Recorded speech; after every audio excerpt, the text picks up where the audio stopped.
What's going on, family? We need to have a real grounded conversation when it comes to talking about our history. There's been a great, massive debate about whether Black Americans are Africans or Africans is not Black Americans.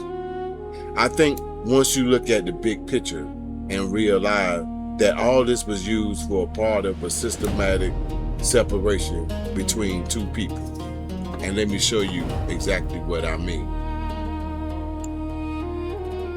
Now we're talking about the time when the earth and everything was completely together. At one point it was called Pangea, another name for it was God. Now scientifically, the tectonic plates started separating over hundreds of millions of years ago. But the fact still remains. Our ancestors was on this landmass before the land separated, and also afterwards. So when Black people get on the internet and argue about that Africans is not Americans and Americans is not African, you talk about two particular places that was already colonized. You're missing the whole plot.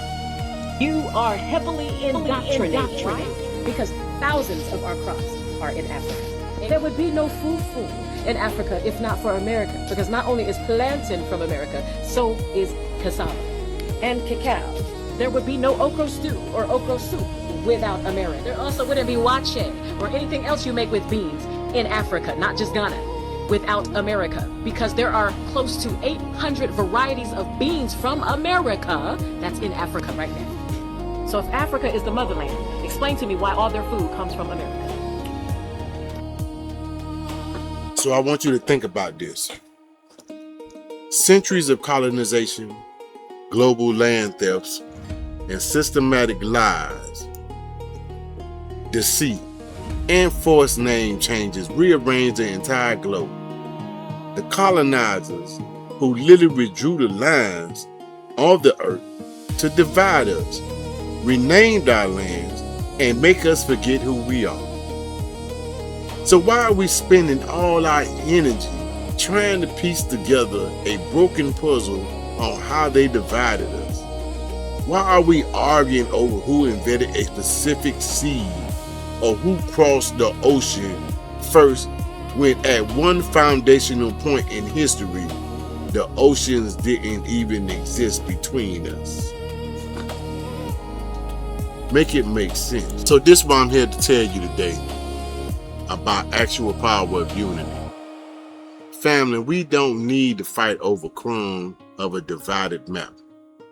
We were connected at one time physically, and we are still connected culturally, spiritually, and genetically. Instead of wasting our breath debating the borders that our oppressors drew, we need to focus on coming together. Let's stop trying to figure out how we got separated and start working on how we can build together. Stay smart, protect your energy, and let's keep pushing forward. Peace. Love you.